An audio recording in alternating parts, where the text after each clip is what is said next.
Switzerland parliament के ऐवान ज़ेरी ने चेहरे को ढांपने वाले बुर्क़े जैसे मलबूसात पर पाबंदी के हक़ में वोट दे दिया है। कौमी कौंसिल के 151 अरकान ने इस कानून के हक़ में वोट दिया, जबकि 32 वोट इसकी मुखालिफत में डाले गए। वाज़ेह है कि ऐवान बाला में इस कानून को पहले ही मंजूर किया जा चुका है। वाज़ेह है कि 2 साल कबल इस सिलसिले में मुल्क गिर रेफरेंडम कराया गया था, जिसमें स्विस वोटरों ने नकाब और बुर्क़ों के साथ मास्क और बंधन जो कुछ अफराद मुजाहरों के दौरान पहनते हैं पर पाबंदी की हिमायत की थी। इसके बाद ही पाबंदी से मुताल्लिक़ कानून को मंजूर किया गया है। स्विस ऐवान ज़ेरी में वोटिंग के साथ ही मुल्क की पार्लियामेंट ने इस पाबंदी को वफाकी क़वानीन में शामिल कर लिया है और इसकी खिलाफ वर्जी करने वालों के लिए 1000 स्विस फ्रैंक यानी तकरीबन 1100 अमरीकी डॉलर तक का जुर्माना मुकर्रर किया गया है।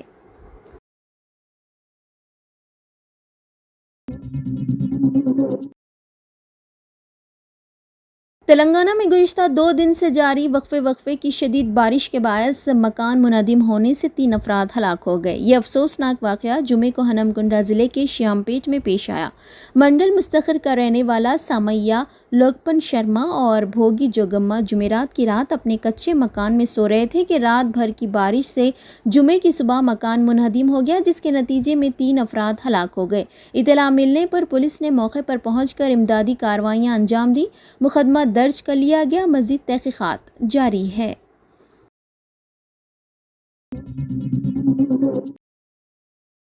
स्किल डेवलपमेंट स्कैम केस में नारा चंद्रबाबू नायडू को शदीद झटका लगा है। एपी हाई कोर्ट ने तेलुगुदेशम सरबराह नारा चंद्रबाबू नायडू की जानिब से दायर की गई दरख्वास्त को खारिज कर दिया है, जिन्हें इस मामले में गिरफ्तार किया गया था। मालूम हुआ है कि उन्होंने इनके खिलाफ दर्ज एफआईआर और रिमांड रिपोर्ट्स को चैलेंज करते हुए हाई कोर्ट से रुजू किया था। नारा चंद्रबाबू नायडू के वकील ने अदालत में दलील दी कि एसीबी की जानिब से दर्ज एफआईआर में चंद्रबाबू नायडू का नाम शामिल नहीं था। बाद में उनका नाम शामिल किया गया और गवर्नर की इजाज़त के बगैर उन्हें गिरफ्तार कर लिया गया। उनका मौक़ूफ़ था कि उनके खिलाफ मुकदमा और रिमांड रिपोर्ट गलत है। एसीबी के वकील ने कहा कि चंद्रबाबू नायडू को तवील तफ्तीश के बाद तमाम सबूतों की वजह से गिरफ्तार किया गया। इस मामले में चंद्रबाबू नायडू की जानिब से सुप्रीम कोर्ट में मुमताज़ वकील सिद्धार्थ लुथरा और हरीश साल्वे ने दलाइल पेश किए, जबकि आंध्र प्रदेश हुकूमत की जानिब से एजी सुधाकर रेड्डी और सुप्रीम कोर्ट के मुमताज़ वकील मुकुल रोहतगी की जानिब से बहस की। इसी दौरान एसीबी कोर्ट ने चंद्रबाबू नायडू को 2 दिन के लिए सीआईडी की कस्टडी में देने का हुक्म जारी किया। सीआईडी ने चंद्रबाबू नायडू से पूछताछ के लिए उन्हें तहवील में देने की ख्वाहिश जाहिर करते हुए अदालत में दरख्वास्त दाखिल की थी, जिस पर समाअत के बाद उसे मंजूरी दे दी गई। फौरी तौर पर यह पता नहीं चल सका कि उनसे जेल में पूछताछ की जाएगी या फिर सीआईडी के दफ्तर ले जाया जाएगा।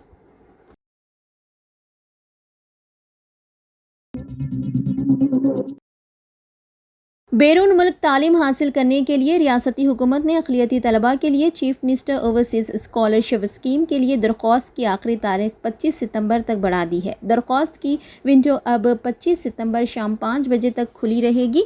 महकमे अक़लियती बहबूद के प्रिंसिपल सेक्रेटरी और कमिश्नर सैयद उमर जलील ने इस सिलसिले में अहकामात जारी किए हैं। अब तक रियासत भर में अक़लियती तलबा से बैरून मुल्क स्कॉलरशिप के लिए 600 से ज़ायद ऑनलाइन दरख्वास्तें मौसूल हुई हैं। इस स्कॉलरशिप के लिए इंजीनियरिंग या पोस्ट ग्रेजुएशन प्रोग्राम करने वाले उम्मीदवारों को मुतालिका कोर्सेज में कम से कम 60% नंबर हासिल करने का सबूत पेश करना चाहिए। मजीद बरां दरख्वास्त गुजार के सरपरस्त की सालाना आमदनी 5 लाख रुपए से ज़्यादा होनी नहीं चाहिए। अहले तलबा अमरीका, बरतानिया, Australia, Canada, Singapore, France, Germany, Japan, New Zealand, जनूबी कोरिया जैसे ममालिक की यूनिवर्सिटियों में दाखिला हासिल कर सकते हैं। दरख्वास्तें ऑनलाइन वेबसाइट पर जमा की जा सकती है। दरख्वास्त दहिंदगान अपने सर्टिफिकेट्स की ज़ेरॉक्स कॉपियों के 3 सेट्स मुतालिका ज़िले अक़लियती बहबूद के दफ्तर में 30 सितंबर 5 बजे शाम से पहले जमा करवाएं।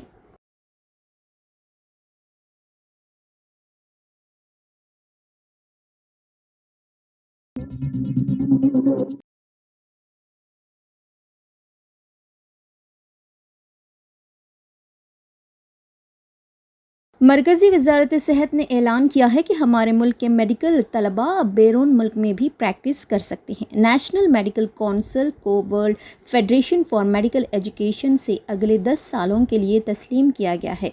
बताया जाता है कि इससे हिंदुस्तान में मेडिकल की तालीम हासिल करने वाले अमेरिका, कनाडा, ऑस्ट्रेलिया और न्यूजीलैंड में पीजी कोर्सेज में शामिल होने के साथ साथ वहाँ प्रैक्टिस भी कर सकते हैं। ये ऐलान किया गया है कि 2024 से हिंदुस्तानी मेडिकल तलबा बैरून मुल्क मेडिकल की तालीम और प्रैक्टिस के लिए दरख्वास्त दे सकते हैं। मरकज़ ने कहा कि मुल्क में मौजूदा मेडिकल कॉलेज और अगले 10 सालों में कायम होने वाले मेडिकल कॉलेजों को WFMSE की मुसल्लिमा हैसियत मिलेगी।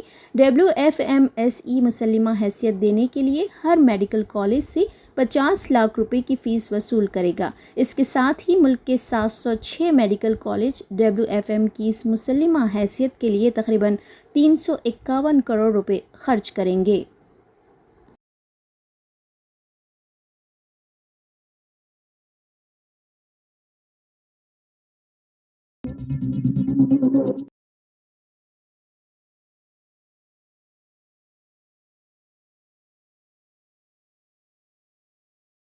हैदराबाद की पुलिस ने साबिक होमगार्ड मोहम्मद रिजवान के अगवा और कत्ल का मुअम्मा हल करते हुए इस वारदात में मुलविस टोली को गिरफ्तार कर लिया। पुलिस के आला ओहदेदारों के मुताबिक IS सदन पुलिस स्टेशन की हुदूद से 11 सितंबर को साबिक होमगार्ड मोहम्मद रिजवान साकिन बानो नगर संतोष नगर का अगवा कर लिया गया था। अगवा करने के बाद उन्हें नामपली इलाके के एक अपार्टमेंट में ले जाकर शदीद ज़दोकोब किया गया। बादज़ा रिजवान के वालिद ने तकरीबन 2 लाख रुपए अदा करके अगवा कुनिंदगान के चुंगल से अपने बेटे को आज़ाद करवाया था। ज़ख्मी रिजवान को इलाज के लिए खानगी अस्पताल शरीक किया गया, जहां इलाज के दौरान उसका इंतकाल हो गया। पुलिस ने इस मामले में केस दर्ज करके 8 रुकनी टोली को गिरफ्तार कर लिया है।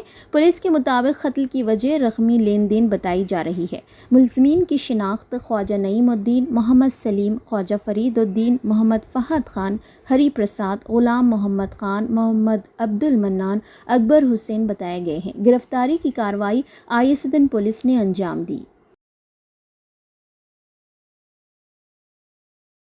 लाख 1 लाख एक बार है और 1 लाख एक बार, 2 बार 2 लाख अक्यूज को ट्रांसफर किया गया है फोन पे में। तो ट्रांसफर होने के बाद और जो भी बाकी मनी पूरा बाद में देता हूँ बोल के अश्योरेंस दिया रिजवान का फादर।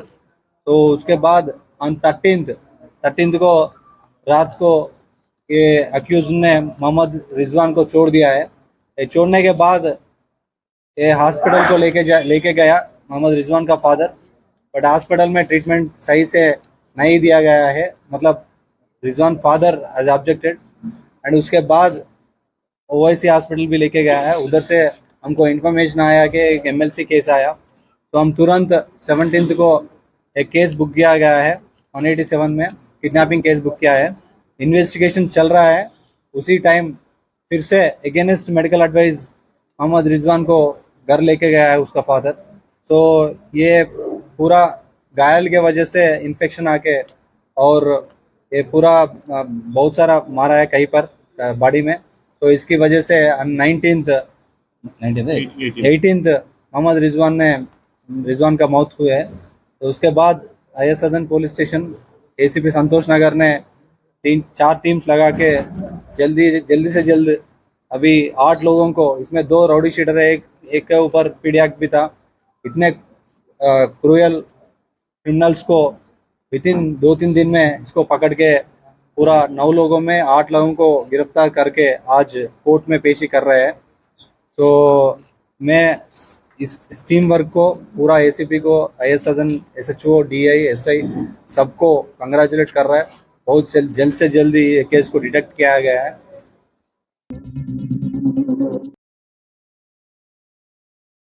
अक़वाम मुत्तहिदा के खुसूसी नुमाइंदे बराए अक़लियती उमूर ने हुकूमत हिंद पर इल्ज़ाम लगाया है कि वो हिंदुस्तान में मुसलमानों, ईसाइयों, सिखों और दलितों के हुकूक़ की खिलाफ वर्जी कर रही है। ये तफसीलात United State Commission on International Religions Freedom की जानिब से की गई तहक़ीक़ात में सामने आई। हिंदुस्तान में बुनियादी हुकूक़ की खिलाफ वर्जियाँ उरूज पर हैं। हिंदुस्तानी हुकूमत माजी में इस इदारे की जानिब से लगाए गए ऐसे ही इल्ज़ामात की तरदीद करती रही है। उसने इन तमाम इल्ज़ामात को मनगढ़ंत करार देकर मुस्तरद कर दिया। ये USCIRF अमरीकी हुकूमत का एक मुशावरती इदारा है।